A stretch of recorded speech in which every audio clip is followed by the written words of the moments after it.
infantile vire au drame dans la ville de Thiam, département de la Menoire, région de l'Ouest, accusés d'avoir consommé des fruits sans autorisation parentale. Des enfants ont été frappés à coups de machette à tel point que l'un d'entre eux a succombé à ses blessures. L'auteur de ces sévices corporels n'est autre que le père des victimes, insensible aux cris de détresse de son épouse et ses voisins. Nous en parlerons en ouverture de ce journal.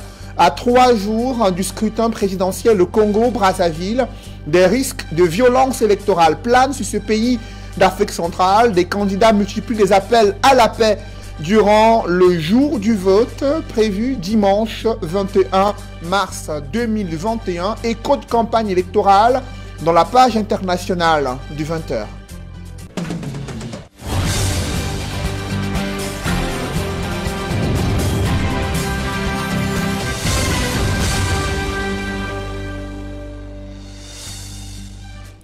Merci de suivre cette édition complète de l'information sur Equinox Télévision.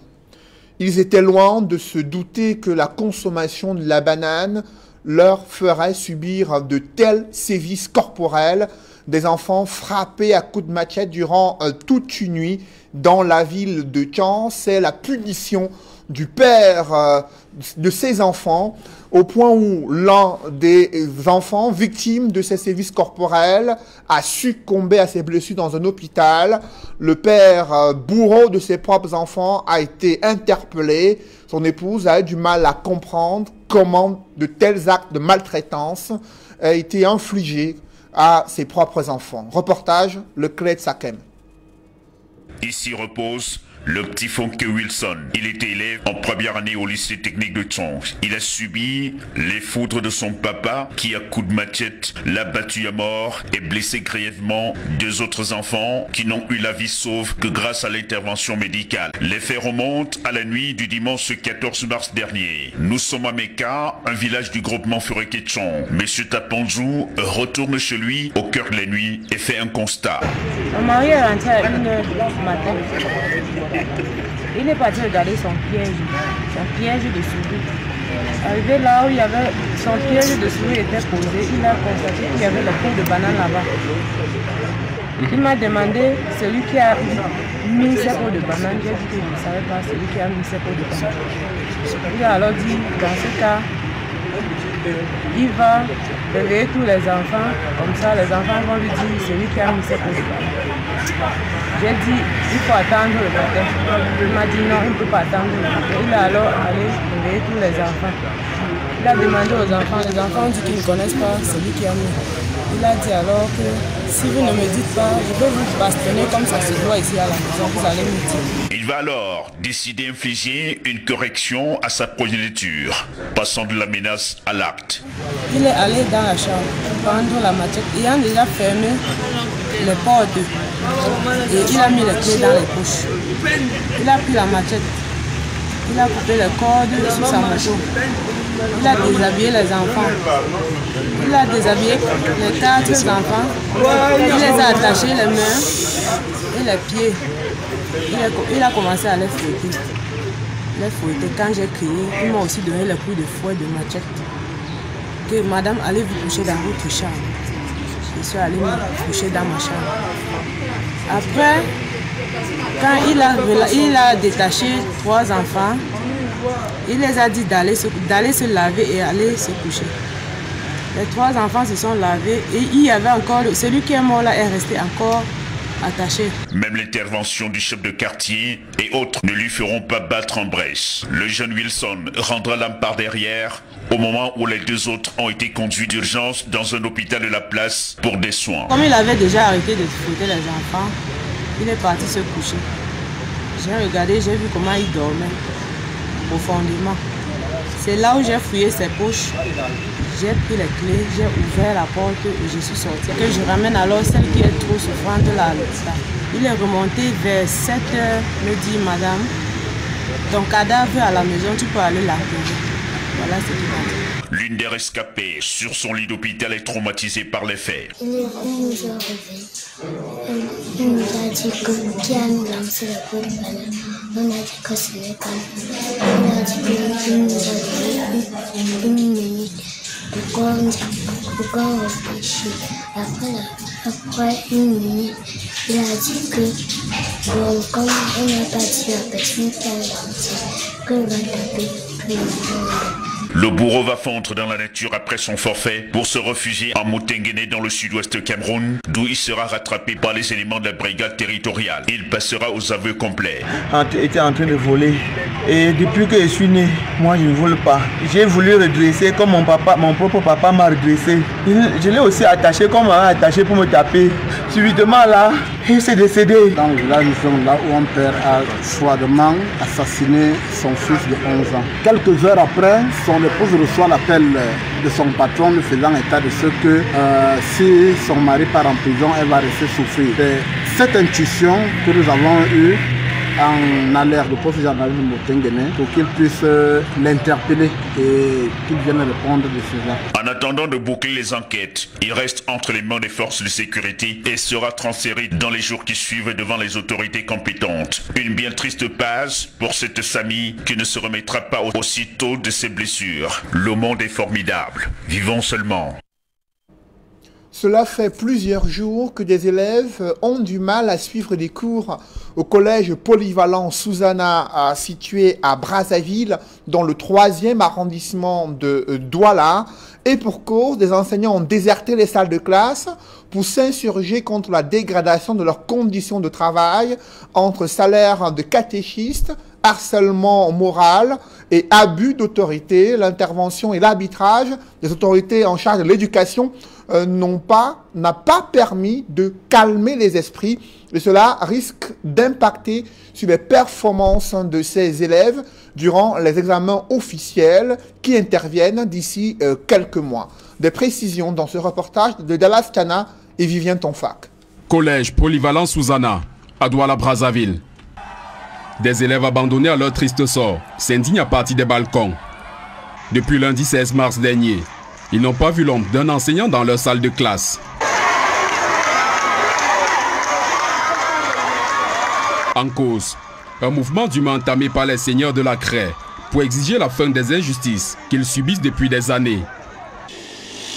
Bon, en fait, c'est les conditions de vie des enseignants du collège Susana. Bon, en fait, les enseignants ont effectué un certain nombre d'heures. Les enseignants ont effectué un certain nombre d'heures et maintenant, à la fin du mois, lorsqu'ils partent donc pour toucher l'argent, le côté horaire qui était prévu, qui devait prendre, maintenant, c'est encore, ce n'est pas ça qui est affiché. Je pense que c'est peut-être mon exemple où moi j'ai effectué une cinquantaine d'heures. Mais lorsque je passe, je me rends compte qu'on a pu afficher 24 heures. La coupe des salaires opérée par l'administration de cet établissement scolaire privé s'adosse également sur l'absence aux séances de prière dans cette église qui brille par son luxe ostentatoire. Donc quand tu ne viens pas à l'église, on te coupe le salaire parce que tu n'étais pas à l'église. Donc c'était ça le problème. Donc on te conditionne avec l'église. Tant que tu ne viens pas à l'église, le salaire n'est pas donné. Et parfois encore, c'est une new fondation. Ainsi, à la fin de certains mois, des enseignants pouvaient se retrouver avec 0 franc de salaire. Rendu sur le terrain, l'équipe d'Equinox Télévision a subi toutes sortes de menaces, notamment de ces 2 personnes, présentées comme des cadres de l'établissement scolaire. Jouant au téléphone, le principal n'a pas lui aussi souhaité parler de la situation tendue qui prévaut au sein de l'établissement scolaire qu'il dirige. Vos collaborateurs n'ont pas permis qu'on vous rencontre. Allô? Allô, monsieur le principal? À la délégation départementale du ministère des enseignements secondaires pour le Vouri, les responsables sont plutôt ahuris par les méthodes managériales qui violent les textes de la République, notamment le principe de laïcité auquel est astreint cet établissement scolaire. Au cours d'une réunion de crise, présidée par Moukala Fils, délégué départemental du MINSEC pour le Vouri, les responsables de cet établissement scolaire ont confessé leurs égarements. Toutefois, ils ont été sommés de revenir à la raison pour sauver l'avenir des centaines d'élèves inquiets à l'approche des examens de fin d'année. Depuis 3 jours, je ne fais pas cours parce qu'on n'a pas payé nos enseignants du CPS, du collège polyvalent Susanna. Et en plus, je suis en salle d'examen. Je souhaite qu'on baisse là à nos enseignants. On les paye pour qu'ils nous donnent, ils nous enseignent. Si on n'a pas cours, on pourrait bien perdre nos examens l'année-ci. Donc on voulait bien vraiment avoir, on voulait vraiment que les enseignants, qu'on paye nos pour qu'ils viennent nous donner cours, parce que sans eux, on ne peut pas vraiment avancer. Parmi les résolutions prises, il y a le paiement de l'intégralité du salaire des enseignants, la restitution des sommes prélevées dans le cadre de la mutuelle, du personnel qui a ensuite disparu. Une mission de la délégation départementale du MINSEC pour le Vouri devrait effectuer une nouvelle descente au sein de ce collège pour se rendre compte de l'application effective des résolutions prises. Affaire à suivre. Des abus d'autorité se multiplient sur les campus scolaires. En pleine crise sanitaire, plusieurs dizaines d'élèves ont été interdits d'accès au lycée technique de Babonnet dans la région de l'Ouest. Motif, défaut de présentation du gel hydroalcoolique. Cette décision surprenante du chef d'établissement scolaire suscite la controverse. Même l'utilisation du désinfectant de fabrication artisanale n'a pas été tolérée. Dès lors, des questions fusent. D'où vient l'application de cette règle avec tant de rigueur? Le ministère de l'Enseignement secondaire a-t-il validé cette mesure dans le protocole sanitaire à prendre pour barrer la voie à la pandémie de coronavirus en plein milieu scolaire? C'est une enquête signée Andy Gagnou, Innocent Abega et Jean-Paul Chouniat. Des élèves de classe terminale errant comme des âmes en peine dans la rue, aux heures de cours. Loin d'être en flagrant délit de pratique d'école buissonnière, ils viennent d'être expulsés de l'enceinte du lycée technique de Babonnet, un établissement scolaire du département du Honkam. Nous sommes en ce matin puisque nous a chassés pour problème du gel alcoolique, puis ce cache-nez. Bon, il est vrai que nombreux d'entre nous sont en route puisqu'on n'était pas au courant de cela. Raison pour laquelle presque tout le lycée est dehors. Madame le proviseur leur reproche de ne pas utiliser des gels hydroalcooliques sortis tout droit de la pharmacie dans le cadre de la prévention contre la Covid-19 qui sévit dans le département. On nous oblige à acheter ce qui sort là-bas. Vraiment pas. Voilà encore l'autre. On achète d'abord c'est cela, je pense là.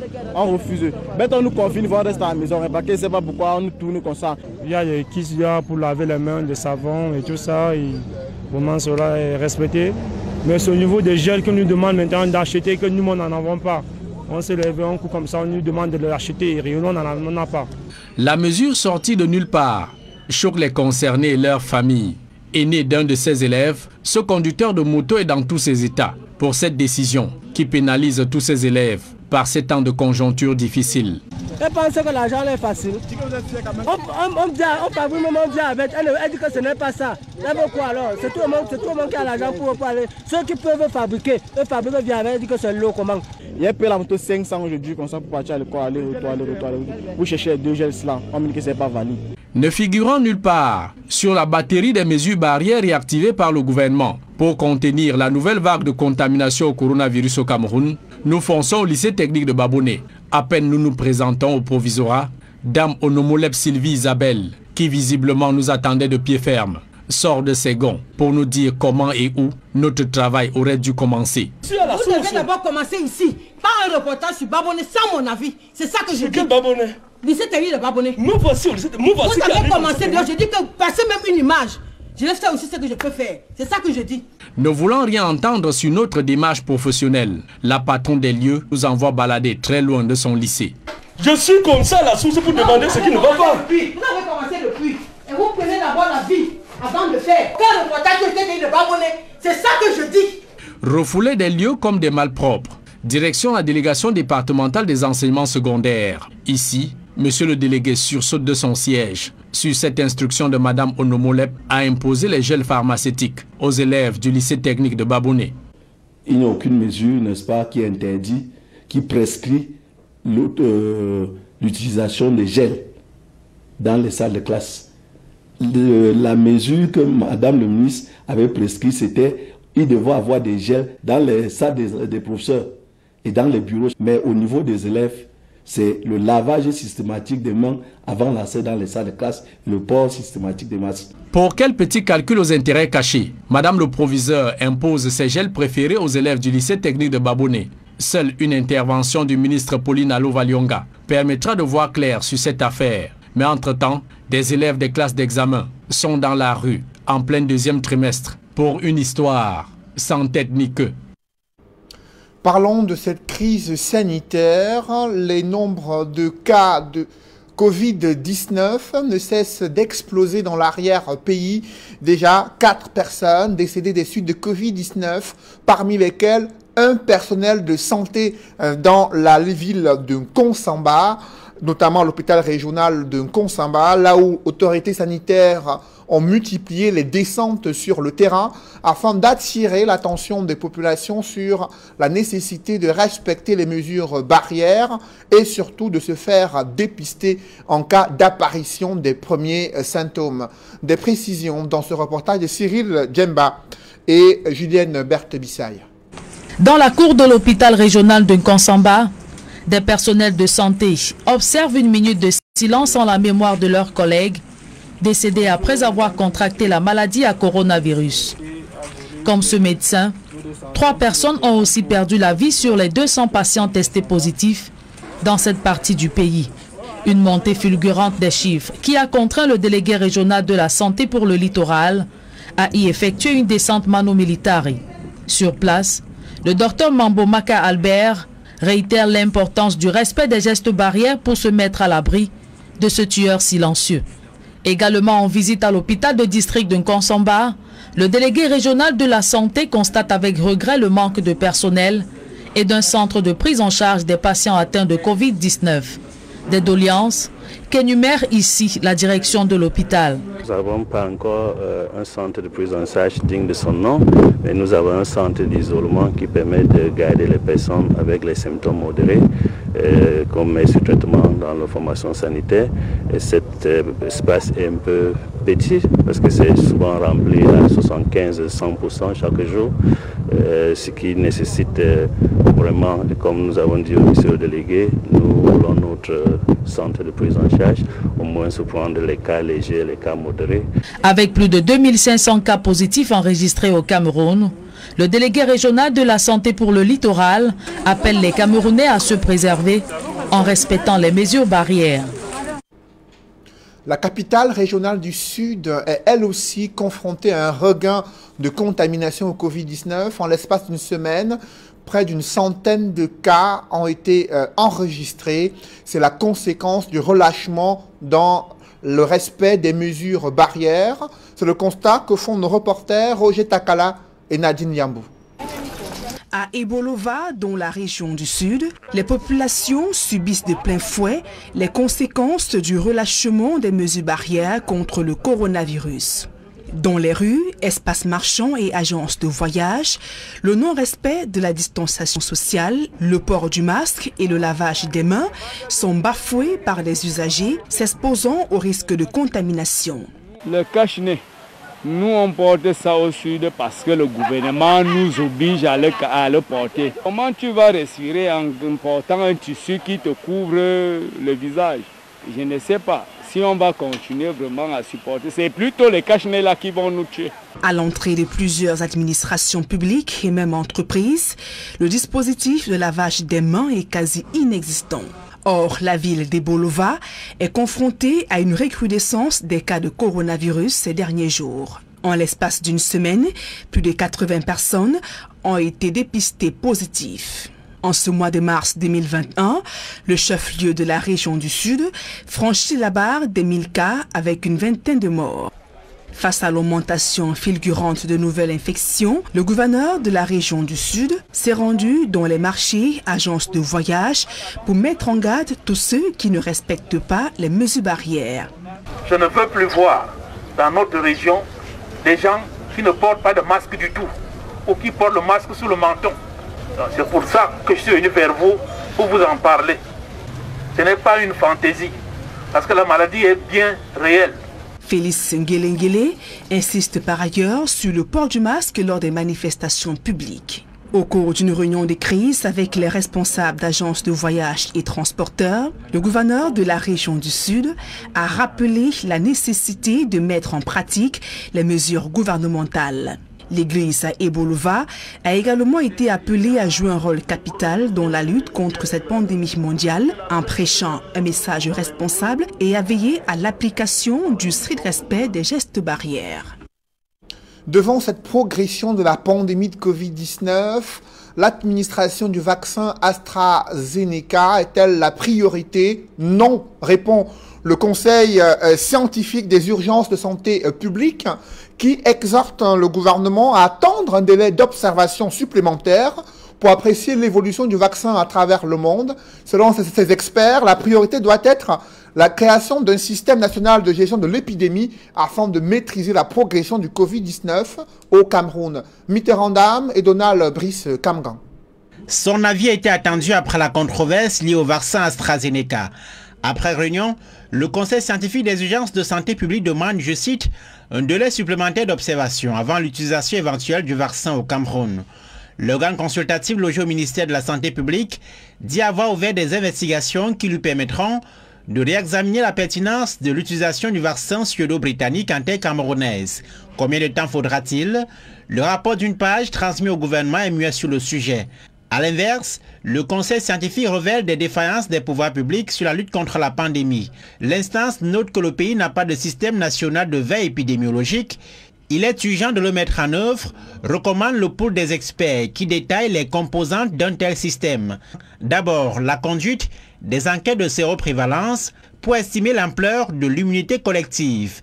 Une surveillance génomique afin de cartographier les variantes du virus.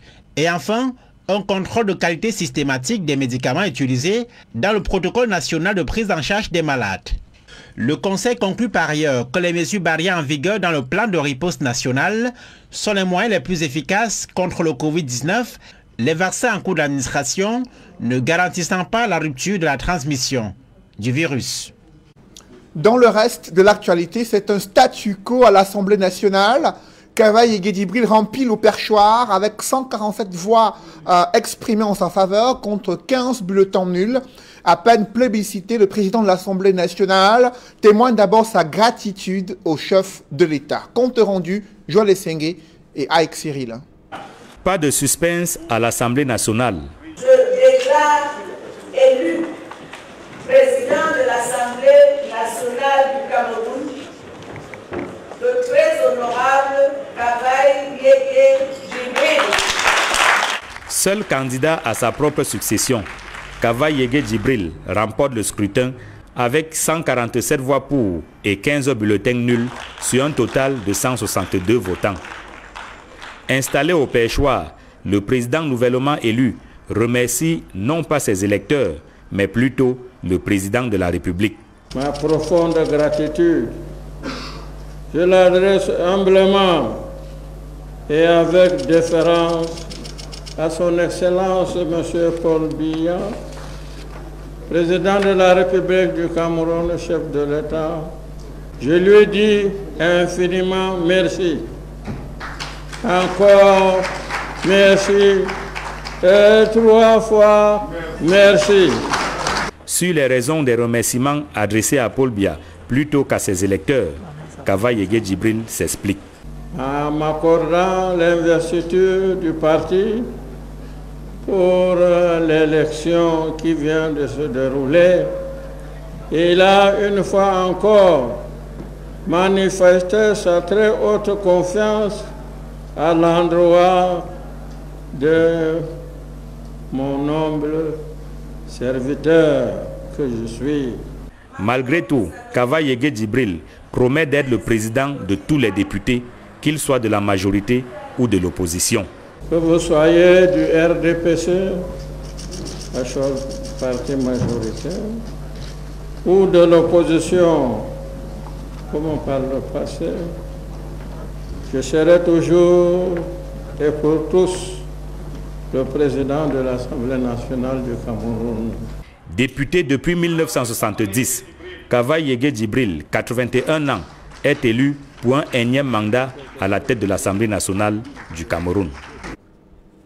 Et Marcel Niat Ndjifendi a été réélu cet après-midi à la présidence du Sénat avec 85 voix sur 93 votants. 8 bulletins nuls ont été enregistrés. Après quasiment un an d'absence, le président du Sénat réélu a signé son retour parmi ses collègues parlementaires. Malgré son état de santé, il a tenu à prononcer un discours de circonstance. Niat Marcel Ndjifendi a remercié le président national du RDPC et ses camarades du parti pour la confiance renouvelée en sa personne. Il a pris l'engagement de se montrer digne de cette confiance. Dans la foulée, Aboubakari Abdoulaye a lui aussi été réélu vice-président du Sénat, cette fois-ci avec 92 voix sur 93 votants. C'est un score bien meilleur que celui du président du Sénat. L'ensemble du bureau sortant a été reconduit pour présider aux destinées de la Chambre haute du Parlement durant cette année législative. Dans l'escale internationale, nous sommes à 3 jours de l'élection présidentielle au Congo-Brazzaville. Des inquiétudes planent sur des risques de violence électorale. Dès lors, le candidat du parti au pouvoir, Denis Sassou Nguesso, multiplie les appels à la paix durant le jour du vote. Il a fait savoir aux populations à Djambala comment le gouvernement compte se déployer pour veiller à un déroulement du scrutin dans la paix et la quiétude. Compte rendu avec nos envoyés spéciaux Carlos Minoué et Guy Zogo.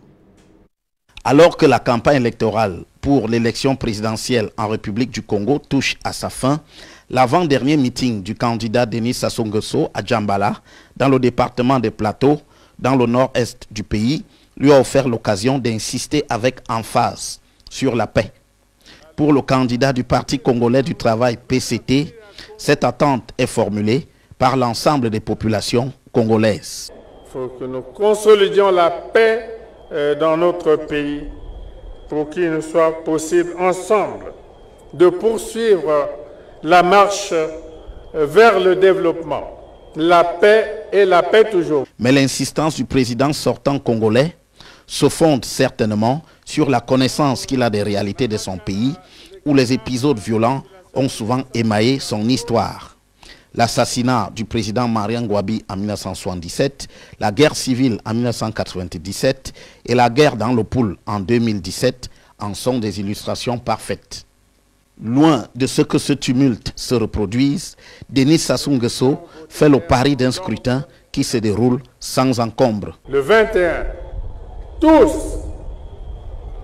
nous allons organiser le scrutin présidentiel dans l'ordre et la paix. Nous attendrons les verdicts, toujours dans l'ordre et la paix. Il nous faut la paix toujours. D'ici là, il aura tenu son dernier meeting de campagne à Brazzaville, 2 jours avant le scrutin du 21 mars. Et précisons que dans le cadre de cette élection présidentielle, vous suivrez l'entretien que le ministre de la Communication du Congo a accordé à nos envoyés spéciaux à partir de 21h sur Equinox Télévision. Ils reviendront sur le bilan du dernier mandat en cours, dernier mandat de Denis Sassou Nguesso, président sortant, le bilan de la campagne électorale et également les perspectives pour le prochain mandat présidentiel s'il venait à être réélu à la tête de son pays. Parlons à présent de cette initiative du groupe Kadji qui consiste à se rapprocher des populations et à les soutenir, notamment les populations vulnérables dans les régions du nord-ouest et du sud-ouest, régions en proie à un conflit armé depuis quelques années, considérant que les Camerounais et le groupe Kadji sont un patrimoine commun. Ce groupe multiplie les initiatives auprès des populations afin de leur apporter le réconfort et une assistance humanitaire. Reportage. Ce sont des larmes de joie qui coulent sur les joues de cette dame. Des larmes de remerciement pour elle et les 28 personnes qu'elle abrite depuis 4 ans. Un don inestimable, c'est tellement peu, mais tellement important. Very, very happy. It is a privilege that the foundation of Fortuna Kaji, that they are here. Honestly, when I see what has been offered to me, it's really marvelous. I have been here for the past 2 or 3 years, and I live with about 28 people in the house. This has never happened. This is something unique, and I say, may God bless you people. May God replenish your sources. De l'huile, du savon, du riz, de la farine, des bassines et des épices, entre autres, sont là les denrées de première nécessité qui viennent alléger la peine de ces familles en difficulté.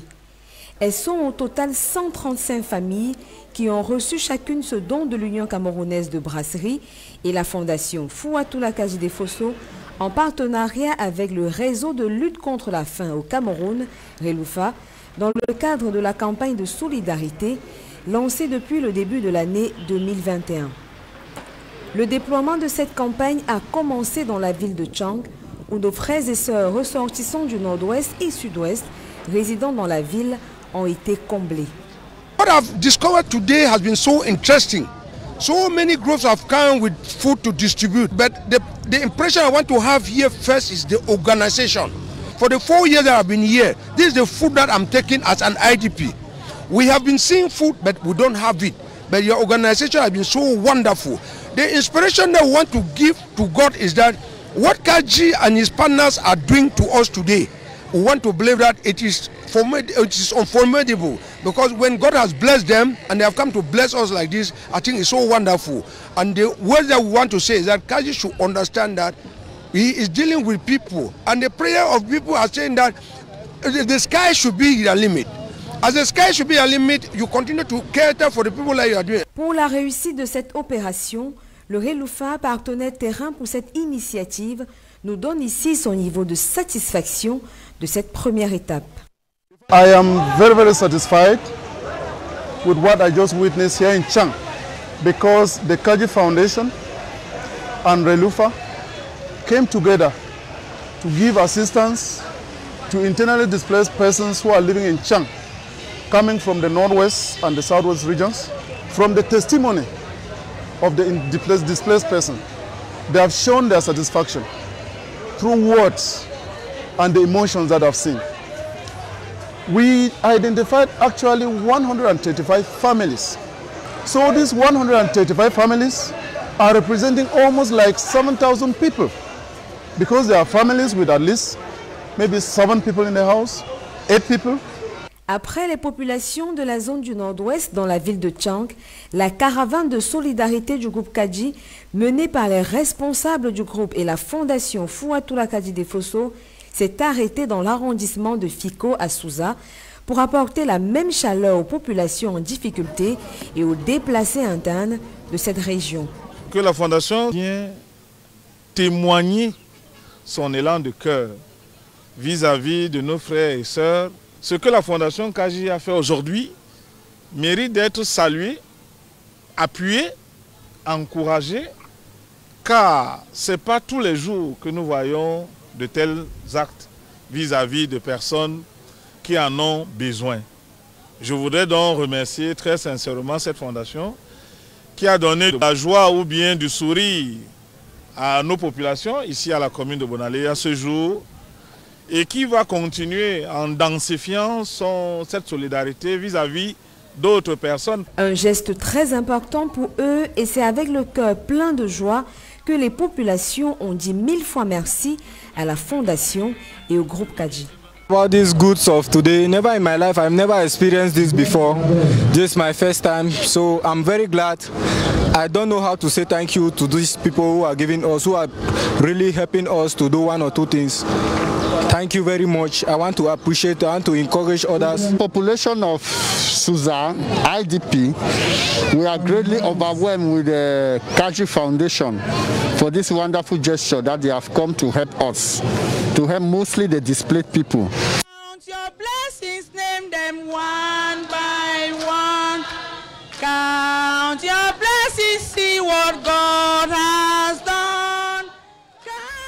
C'est sur un chant et une note d'espoir que les familles ont remercié la Fondation Fouatoula Kaji-Defosso pour ce geste de solidarité. Notre patrimoine comme le dit le désormais célèbre slogan de la marque Kadji, c'est nous-mêmes. La campagne est prévue pour s'étendre sur de longues semaines, selon les dires des responsables du groupe Kadji. Rendez-vous donc aux prochaines étapes, celles de l'Est et de l'extrême nord. Mesdames, Messieurs, c'est la fin de ce journal. Merci de l'avoir suivi. Juste après cette édition de 20 h, retrouvez Serge Alain Autou et ses invités pour le débrief du journal sur le plateau d'Equinox Soir. Serge Alain. Des coups de machette pour avoir consommé des fruits sans accord parental. C'est la punition mortelle qui a été infligée à des enfants dans la ville de Tchang par leur propre père, à tel point que l'un d'entre eux, il avait à peine 11 ans, a été transporté à l'hôpital dans des conditions de santé qui s'étaient dégradées. Il a rendu l'âme, son père a pris la clé des champs, la mère des enfants désemparée a tiré la sonnette d'alarme après les investigations de fin limier de la police et gendarmerie. Il a été interpellé et passé aux aveux complets. Tout le monde s'interroge sur les raisons de cette punition lourde infligée à ses propres enfants pour avoir consommé de simples fruits et avoir léché les épluchures sur le sol. Interdit d'accès dans un campus scolaire pour défaut de présentation d'un gel hydroalcoolique. C'est une décision surprenante du proviseur du lycée technique de Babonnet dans le Oncam.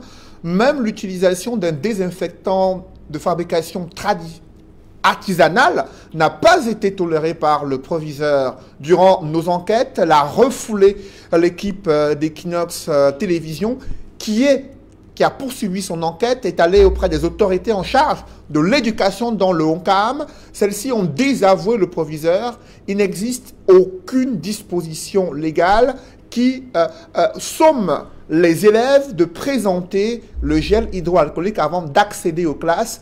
Ils doivent laver les mains avec du savon. De l'eau coulante doit être disponible sur les campus scolaires publics. La seule exigence, c'est le port du masque, a précisé le délégué départemental des enseignements secondaires du Oncam. C'est Jala. Voilà, madame, monsieur, c'est donc l'essentiel qui nous soit en deuxième partie.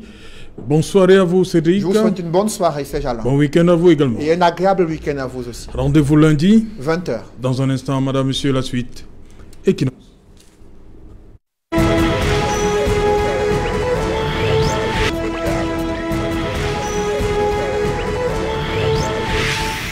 Retour sur le plateau, deuxième partie, c'est le débrief du journal. Nous sommes en compagnie de Eric Yombi en plateau à Douala et Prince Joël Mokage. Prince Joël Mokage, vous avez regardé ce qui s'est passé.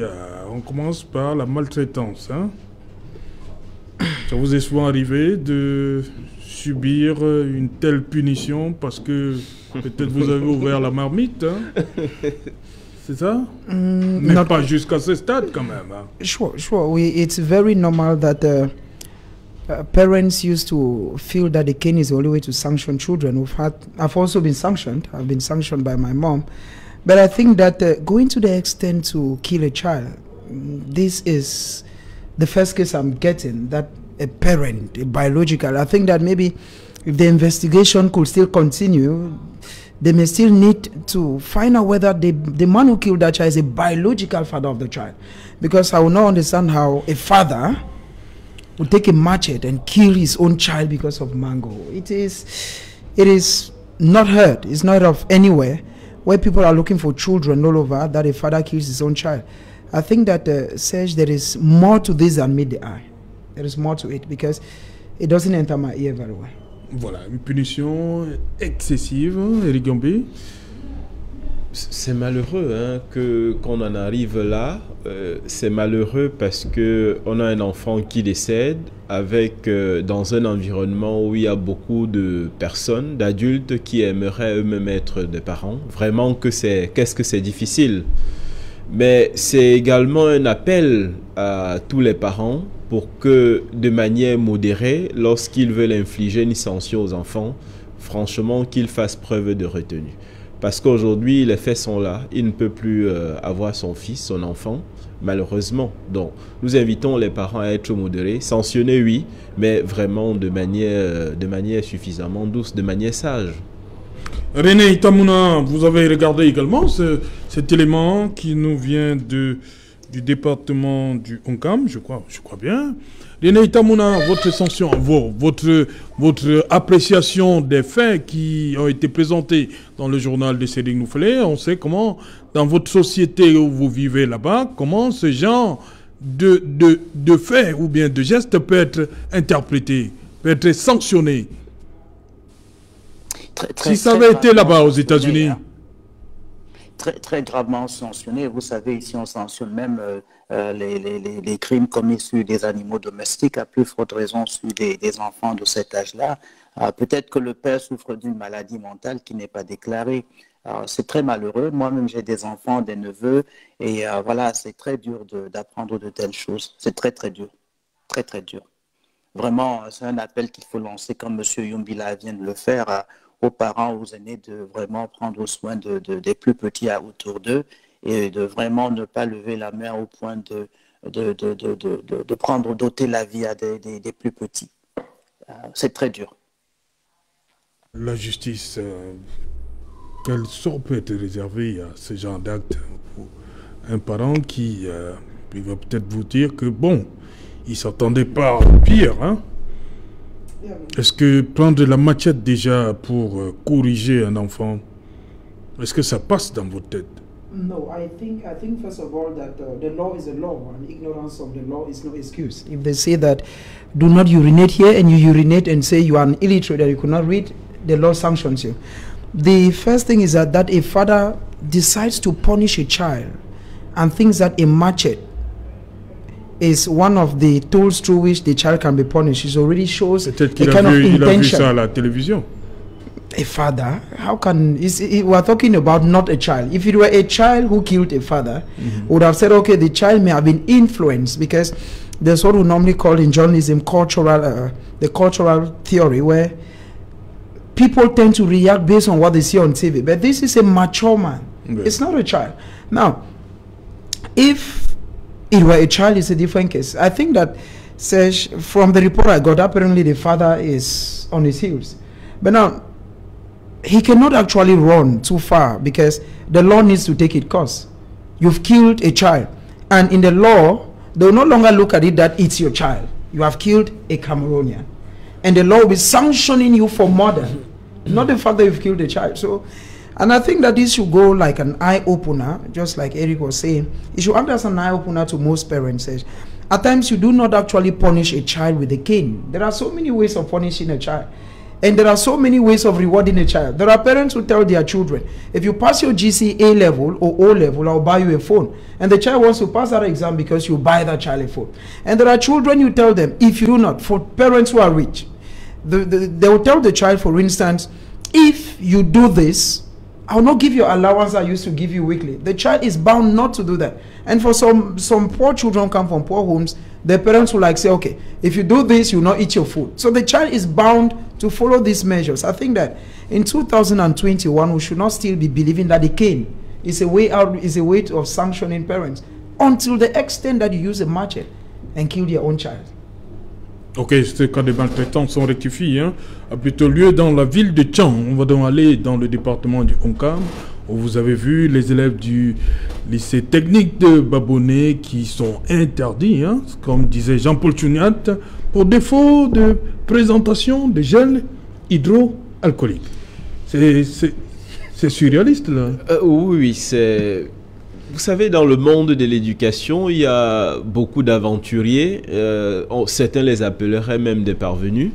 Mais aujourd'hui, l'école est totalement gangrénée par des personnes qui n'ont pas la méthode ou alors les compétences. À partir du moment où nous avons un délégué départemental qui n'est pas dans la même logique que ce qui est appliqué par un chef d'établissement, vous-même vous constatez qu'il y a un problème. Vraiment vivement que nous ayons des comportements beaucoup plus citoyens, des comportements moins mercantilistes, j'ai même envie de dire des comportements humains.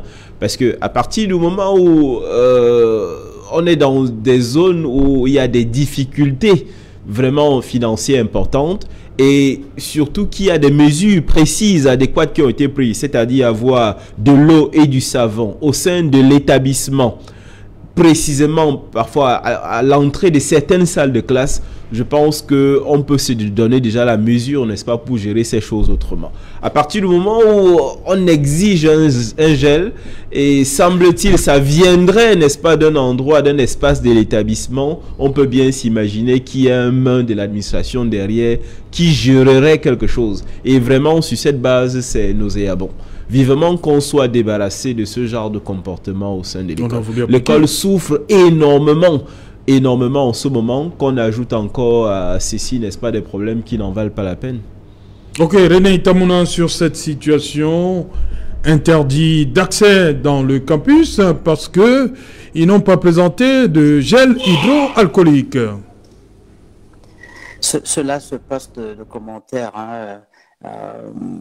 Monsieur Yombi a tout dit, vraiment cela se passe de commentaires.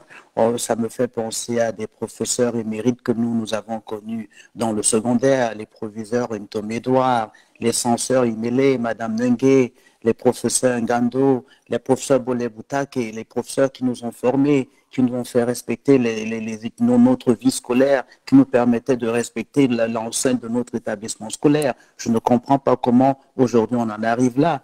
Il y a peut-être un manque de culture, il faut peut-être réapprovisionner, recultiver, réenseigner ceux qui encadrent la jeunesse camerounaise aujourd'hui. Et c'est pour ça qu'il est important de continuer de rappeler aux gens que chacun a sa place dans la société, dans tous les combats de notre société. Moi, ça se passe de commentaires. Je ne saurais, c'est vraiment surréaliste, comme quelqu'un l'a dit, ou vous-même vous l'avez dit tantôt. Ces professeurs que moi j'ai connus, les professeurs que nous avons connus, n'auraient jamais pensé à faire de telles choses. Jamais, jamais, jamais, jamais. Jamais. Et je n'ai pas plus à dire, hein, Serge Alantou. Vraiment, je suis déçu. Ça se passe de commentaires. Qui a pris la décision, René Itamouna, pas l'enseignant? C'est l'enseignant qui a pris la décision, vous dites, hein, c'est cela? Je ne vous ai pas bien entendu. Ok. Bon, vous avez vu, hein, le chef d'établissement était complètement remonté là, contre notre équipe au lycée technique. Vous comprenez son attitude? The problem is, I just feel that the principal has been caught in her own trap. Apparently, she was thinking that what she was doing was going to end within the campus.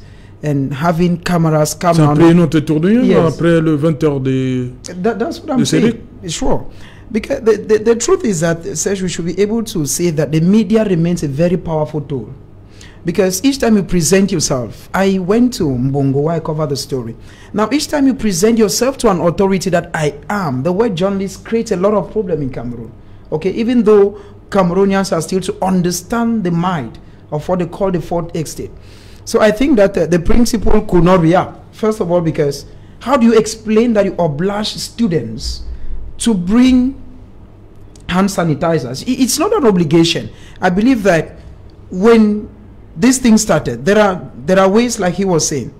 If you wash your hands with water and soap, it's already. Now, if nous sommes en zone rurale en plus, hein, comme disait Eric. Yes, because ça veut dire quand même que le pouvoir d'achat obliger les élèves à. That is the issue, c'est compliqué. Because even in town, even some of us who are even mature, how many people move with hand sanitizers? Now, imagine a child coming back home, that you're the parent, for instance, to tell you that I've been driven for a hand sanitizer. You have paid the child's fees, the child has all the textbooks, and he is on record. But how does the child come back? I just believe that there is a business that the principal is doing with it. Maybe she had contacted some people or wanted to come, because these situations happen every day. We've had situations where teachers, even when we're students, where they tell you, you must use this particular textbook.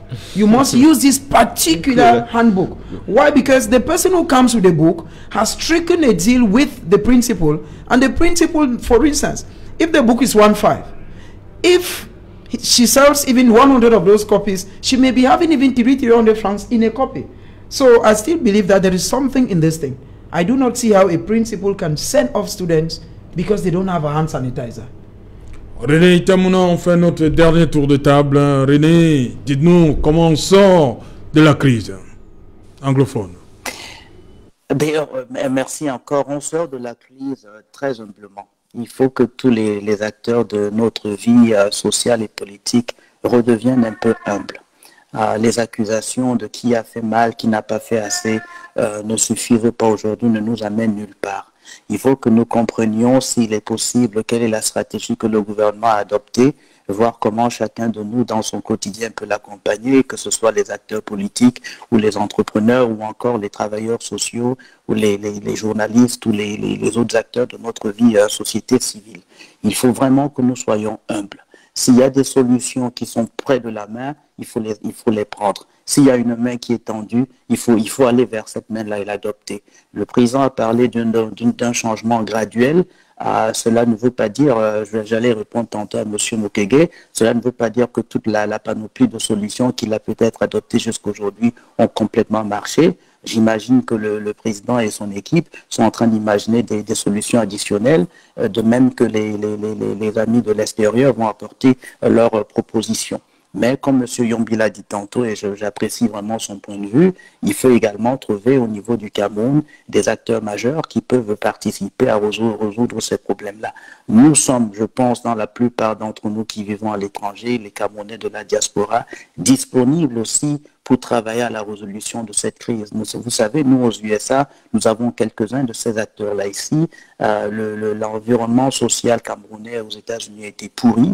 Les Camerounais ne se fréquentent plus comme avant. Il est maintenant clair la distinction entre francophones et anglophones, ceux qui sont pro, ceux qui sont contre, alors que nous n'avions pas cette distinction-là il y a encore quelques années. Je pense que humblement, toutes les solutions doivent être posées sur la table. S'il faut avoir un autre dialogue, une autre forme de conversation pour résoudre cette crise-là, il faudrait peut-être l'avoir, je le dis à titre personnel. S'il faut se demander pardon et continuer, s'il faut faire une commission de réconciliation, en plus de ce que le gouvernement propose jusqu'à présent, il faudrait peut-être le faire. S'il faut écouter les amis de l'extérieur, si leurs voix vont être acceptées de part et d'autre des acteurs de cette crise, il faut le faire. Il faut simplement et humblement accepter les solutions qui nous sont proposées, essayer tout ce que nous pouvons essayer. La besace du gouvernement ne nous est pas connue. Je pense qu'il y a une panoplie d'outils là-dedans. On ne sait pas lesquels ils utilisent, on ne sait pas lesquels n'ont pas marché, lesquels ils vont utiliser demain. Et puis il y a la stratégie de la protection de l'intégrité nationale de notre pays qui ne va pas être débattue ici ou ailleurs. Mais je pense que humblement, Camerounais, Camerounaises, allons vers la paix. Si vous voulez que nous mettions à genoux du côté francophone pour que les anglophones aient l'entière confiance que nous voulons vraiment écouter, construire quelque chose ensemble, parce que notre avenir est ensemble, on se mettra à genoux et continuera la marche du progrès pour tous les Camerounais, francophones, anglophones, peu importe. Merci. Ok, une question peut-être personnelle avant de partir en une minute et demie. René Itamuna, vous vivez aux États-Unis depuis beaucoup d'années, on va le dire comme ça. Comment vous vivez là-bas? La communauté camerounaise vit cette crise dans le nord-ouest et le sud-ouest. Quels sont les rapports? Est-ce que quelque chose a changé entre francophones et anglophones? Malheureusement, comment vous vivez ça là-bas? Malheureusement, cela a gravement changé. Nous avons des amis anglophones et originaires du nord-ouest. J'en connais une qui est responsable du RDPC, dont la tête avait été mise à mort. Je connais des francophones qui n'ont plus certains de leurs amis anglophones. Je connais des anglophones qui ne se fréquentent plus entre eux. Je connais des familles qui se sont divisées. Je ne vais pas citer les noms ici. Et c'est très grave. Nous le vivons très très mal. J'ai eu la chance d'assister à la réunion pour la préparation des thèmes de grand dialogue national. J'ai failli être attaqué au portail de l'ambassade du Cameroun à Washington. J'ai failli être attaqué parce que j'étais en train d'aller passer la porte du portail de l'ambassade du Cameroun. J'ai fait par des gens que je connaissais, hein, malheureusement. Donc on le vit très très mal. Je suis sorti d'événements souvent où il y a des frères ou des sœurs anglophones qui me disent cher frère, cher ami, s'il te plaît, dépose-moi. Je n'ai pas pu venir avec ma voiture de peur qu'on me la casse. Parce que je suis, soi-disant, pris comme quelqu'un qui soutient la République à l'encontre de toute ma communauté. Pourtant, nous ne sommes qu'une seule communauté. C'est très, très dur, Serge Alain-Rotou. La dernière fois que le sénateur Mbelamoki est passé aux États-Unis, à la fin d'une réunion, il m'a pris la main, il m'a dit, cher frère, comment vous faites des réunions aux États-Unis comme vous venez de faire, sans parler en détail? Et là, j'ai un peu la chair de poule. Comment vous pouvez faire des réunions? Il me dit, terminez vos réunions, sans parler au détail près des souffrances que les enfants et les femmes qui sont à Ground Zero connaissent dans notre département, dans ce département, dans les régions du nord-ouest et du sud-ouest. Et littéralement, il avait les pleurs aux yeux. Quand vous avez un sénateur comme Bella Moki qui vous prend la main, il vous parle des difficultés qu'il connaît sur le terrain. C'est très très dur. Et en plus, il se fait insulter quand il est ici parce qu'il vient expliquer la position qui est celle du Cameroun, les possibilités d'améliorer la vie des Camerounais qui sont à Ground Zero. C'est très très dur. Et nous le vivons très très très mal, Serge Alain Autou.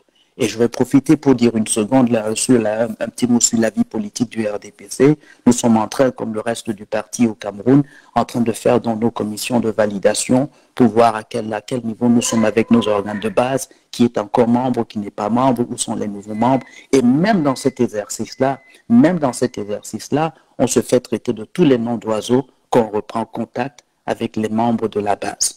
Et il faut rappeler aux gens que voilà, on a beau être RDPC, mais ce qui nous lie est plus fort que l'appartenance à un parti politique. Ce qui nous lie, c'est notre cordon ombilical, c'est le sang que nous avons versé pour ce pays qui est le nôtre aujourd'hui, ou plutôt le sang que nos parents auraient versé pendant nos naissances. Et donc voilà, c'est très dur, cher Alain Autou, mais nous restons humbles et gardons les yeux vers le ciel avec l'espoir qu'un jour ou l'autre, peut-être avant la fin de cette année ou le début de l'année prochaine, les Camerounais se reprendront la main. Ayant perdu notre innocence, nous pourrons recommencer une vie d'adulte ensemble dans un pays qui sera le nôtre pour nous tous. René Itamouna, je rappelle que vous êtes à York, en Pennsylvanie. Merci d'avoir accepté une fois de plus de nous accompagner pour cette autre édition Equinoxoir. D'abord, Prince Joel Mokage, vous êtes toujours pour le dialogue, une solution politique. Yeah, it's very simple. If we want the crisis to end, the first thing is to accept there is a crisis, because the government is still to accept. Mais je crois quand même que sur ce plan-là, le discours a évolué. Voilà. This evolution is true, because we should be able to say that the Anglophone crisis is a taboo subject at the National Assembly. We have parliamentarians, lawmakers from the Northwest and the Southwest who never say there is a problem in the Northwest and the Southwest. I believe it is time that parliamentarians do maybe what Honorable Weber did. Challenge the speaker. Tell him there is a problem. My people are dying. There is a problem. And there is need for a genuine and inclusive dialogue. A dialogue not like what we saw. Because if you look at what happened from the 30th to the 4th, it's very clear, Serge. You saw a majority were either ex-ministers or current ministers. It's very true. You do not call for a dialogue and there is no strange face. There is nobody amongst the 8-man committee who is a new face. All of them were faces that we already know. Either people are in the government or people who had once worked with the government. So I think that if we want to talk about a dialogue, we should first of all be sincere. Sincere, like, let us come without any bias. The government said you should not say no federalism. The separatists say we are coming to say separation. It means that if there should be a dialogue, let the two parties come with nothing on their mind. They come and meet just like it was done in Fumban. This is what we think. This is what I think. At the end of the day, let them strike a balance in the presence of a third party. Because everything that took place for the union, there was always a third party. And there is this aspect of the fact that says, I believe that the crisis, nobody wins when there is a war. It is high time the President of the Republic accepted that there is a crisis. If you listen to what he says progressively, it means, and there is always this aspect of appreciating a professional army. No army is professional when it killed its own. An army is meant to fight people who come against a country. Even if people took up arms, they are not strangers, they are still Cameroonians. And what they are revendicating, it's legal, it's there. Even a blind man can see. Comment on fait donc pour arrêter toutes ces exactions qu'on a souvent vues? Comment on fait? Is to accept that there is a problem. Non, je parle des exactions. Comment on fait? To stop the killings? Oui. To stop the killings, when you talk with these guys who have picked up arms, the first thing you need to know is that if you even go into history lane, you would agree that most Africans who fought for their independence, it started like ideology. Then Kwame Nkrumah stole, then Jomo Kenyatta's. It was just an idea. And then progressively, people took up arms. That is where we are today. Okay. It means that to tell these guys, first of all, to drop their arms will not be that easy. That is why I've said, look at even those who have dropped arms. If you listen to people like General Nambere who are dropped, listen to them. They attack government ministers and say they were deceived. Ok, Eric Yombi, donc, on ne cessera jamais de demander comment on fait pour sortir de cette crise. Je crois que tout a déjà été dit. Peut-être il faudrait amplifier sur le fait qu'en ce moment, il faut des symboles. C'est-à-dire qu'au-delà du dialogue, il faut des symboles. Et les symboles ne doivent pas être donnés seulement par le chef de l'État qui représente le Cameroun, mais également par ceux qu'on appelle séparatistes. Je vais donner une piste. Vous savez par exemple que le chef de l'État a été fait ce qu'on appelle dans ces régions Fun of Funds. Fun of Funds, oui. Le chef des chefs. Le chef des chefs. À partir du moment où il a ce titre et cette lourde responsabilité, sur le plan culturel, traditionnel et mystique, il a toute la capacité, la latitude évidemment de donner des orientations. Ok. Merci. Merci Eric Yombi.